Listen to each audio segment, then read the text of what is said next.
umpisahan na natin. Number 1 ay ako o ko. Number 2, my, aking. Number 3, mine, akin. Number 4, me, ako. Number 5, we, tayo. Number 6, she, siya or siya. Number 7, her, kanyang. Number 8, hers, kanya. Number 9, it, iyon or yun. Number 10, its, yung or iyong. Number 11, this, ito or itong. Number 12, that is equal to yan or yang. Number 13, these, ang mga ito. Number 14, those, ang mga yon. Number 15, all, lahat. Number 16, are, aming. Number 17, several, karamihan. Number 18, other, iba. Number 19, another, isa pa. 20, anybody, kahit sino. Okay, another batch, everybody, lahat.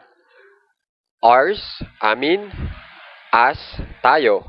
You, ikaw. Yours, iyo, or sa iyo. Number 26, your, iyong. Number 27, he, siya. Number 28, his, kanyang. Then, him, siya. Then, they, sila.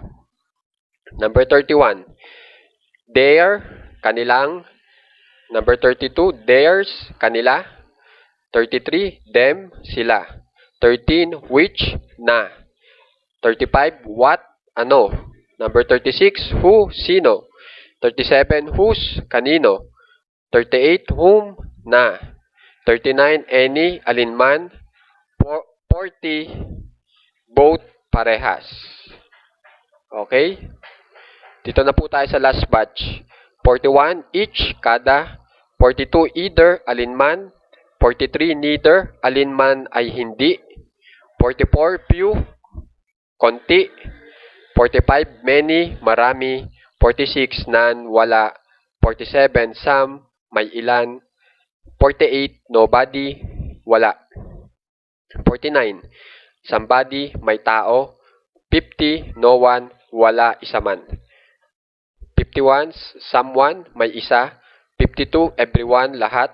53, one, isa. 54, whoever, sino man.